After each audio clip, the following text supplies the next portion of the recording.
महाकुंभ मेले का सभी श्रद्धालुओं और सन्यासियों को बेसब्री से इंतजार रहता है, जिसमें देश विदेश से श्रद्धालु शामिल होते हैं। महाकुंभ में लाखों नागा साधु आते हैं, जो लोगों में आकर्षण का केंद्र बने रहते हैं। नागा साधु नग्न रहने तथा युद्ध कला में माहिर होने के लिए प्रसिद्ध हैं। ये विभिन्न अखाड़ों में रहते हैं, जिनकी परंपरा आदिगुरु शंकराचार्य द्वारा की गई थी। नागा साधु वो होते हैं जो सांसारिक जीवन त्याग कर भगवान शिव की भक्ति में लीन हो जाते हैं। नागा साधु पूर्ण रूप से ब्रह्मचर्य का पालन करते हैं और सांसारिक सुखों से दूर हो जाते हैं। महाकुंभ में किए जाने वाले अमृत स्नान में सबसे पहले स्नान का अधिकार नागा साधुओं को दिया गया है। नागा साधुओं के स्नान करने के बाद ही अन्य संत स्नान करते हैं। नागा साधु कपड़े नहीं पहनते हैं और कपकपाती ठंड में भी हमेशा नग्न ही रहते हैं। नागा साधु अपने शरीर पर धुनी या भस्म लपेटकर रहते हैं। किसी व्यक्ति को नागा साधु बनने में 12 साल का समय लगता है। नागा साधु दिन में सिर्फ एक बार ही भोजन करते हैं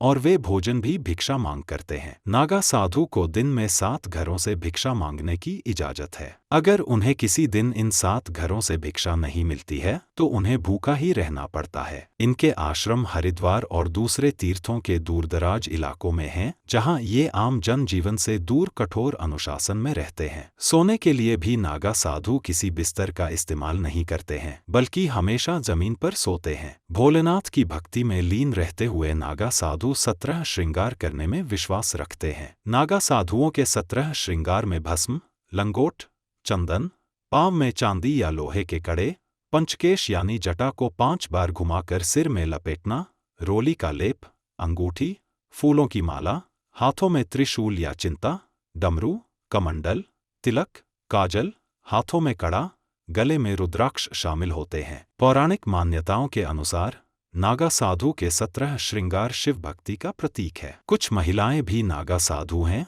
पर वे सार्वजनिक रूप से सामान्यतः नग्न नहीं रहती, अपितु एक गेरुआ वस्त्र लपेटे रहती हैं। महिला नागा साधु सांसारिक जीवन छोड़कर आध्यात्मिक जीवन अपना लेती हैं। ये गृहस्थ जीवन त्याग देती हैं। महिला नागा साधु शिव और पार्वती के अलावा माता काली की भक्त भी मानी जाती हैं। महिलाओं के लिए नागा साधु बनने का रास्ता बेहद कठिन है। इसमें 10 से 15 साल तक कठोर ब्रह्मचर्य व्रत का पालन करना पड़ता है। गुरु को अपनी योग्यता और ईश्वर के प्रति समर्पण का प्रमाण देना होता है। महिला नागा साधुओं को जीवित रहते हुए अपना पिंडदान और मुंडन भी अनिवार्य है। नागा साधुओं की मृत्यु के बाद उनके शरीर को जलाया नहीं जाता है। उनकी मृत्यु के बाद उन्हें भूसमाधि देकर उनका अंतिम संस्कार किया जाता है। हालांकि नागा साधुओं को पहले जल समाधि दी जाती थी, लेकिन वर्तमान में नदियों का जल प्रदूषित होने के कारण अब उन्हें भू समाधि दी जाती है। नागा साधुओं को सिद्ध योग की मुद्रा में बैठाकर भू समाधि दी जाती है।